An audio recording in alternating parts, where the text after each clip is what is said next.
Throughout the United States history, African Americans have been enslaved, beaten, cursed at, and held in ill regard, all because of the color of their skin. But no longer. After a slow and steady fight, African Americans have become free and equal to their white peers. After going through many territories that prohibited slavery, Dred Scott tried to purchase his family freedom from Emerson. After Emerson died, Dred Scott sued Emerson's wife to give him his family freedom. The Supreme Court made the decision that African Americans could not be American citizens and therefore has no standing to sue in federal court. Plessy v. Ferguson was a case tried in front of the Supreme Court of the United States at the end of the 19th century.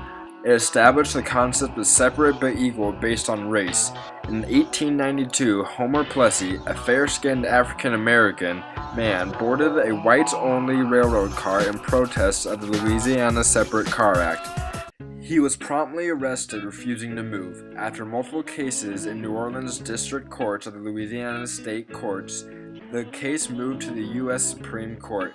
Plessy's attorney argued that the law was unconstitutional. Brown v. Board of Education overturned Plessy v. Ferguson in the school system. After this, schools became desegregated and all races attended the same school.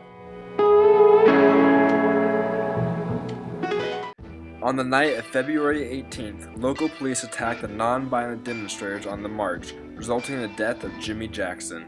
In response to the death of Jackson, the marchers, led by Martin Luther King, made their way through Selma across the Edmund Pettus Bridge, where the state troopers formed a blockade.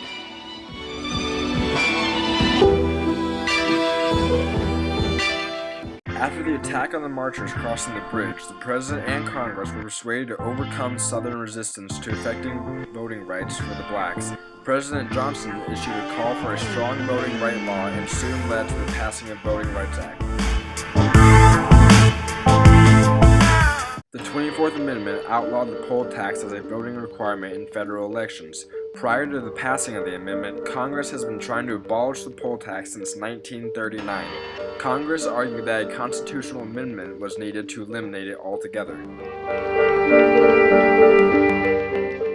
Batson was indicted in Kentucky on the charge of burglary. The judge voir dired and excused certain jurors for cause. When it came time for court, the prosecutor removed all the black people left on the veneer, which left Batson, a black man, to be tried by an all-white jury. Rosa Parks' story begins in Montgomery, Alabama, where she started working on the Montgomery Fair department store, which she rode the public bus to and from each day. One day, she refused to move from her seat when another white man came onto the bus. The bus driver called the police and had her arrested. Her arrest sparked boycotts across the country.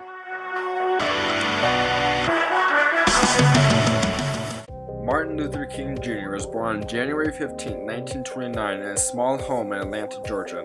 His vision for the future America was that there would be no more segregation. To do this, King went on numerous nonviolent protests across the country.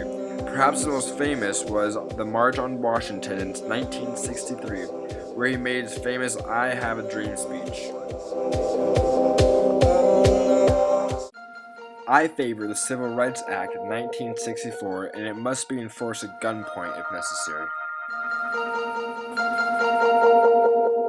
After JFK was assassinated on November 27, 1963, new President Lyndon Johnson asserted his committee to Kennedy's agenda, in particular a civil rights law. On June 19, 1964, after a 54-day filibuster, the law was passed. The Civil Rights Act of 1964 prohibits discrimination on the basis of race, religion, sex, or national origin. It also paved the way for the future anti-discrimination legislature. The history of African American repression in this country arose from government-sanctioned racism. Jim Crow laws were a product of bigoted state and local government. For almost 100 years, a racial caste system operated in the South. Christian ministers taught that God favored segregation, and schools taught that blacks were inferior. White motorists even had the right of way in at an intersection. If racial tensions were high, blacks were lynched. These laws came to an end with the passage of the Civil Rights Act of 1964. In 1909, the National Association for the Advancement of Colored People was founded. Described as one of the most important civil rights organizations, the NAACP focused on legal strategies to combat civil rights issues. They called for anti-lynching laws and put a series of events into place that led to Brown versus Board of Education. They co-organized a march in Washington and lobbied for the Civil Rights Act of 1964. While African Americans were first brought to America as slaves and had no rights for many generations, a mass movement in the 1950s and 60s fought against discrimination. Today, the United States of America is one of the most diverse countries in the world, giving little to no discrimination towards people with different ethnics.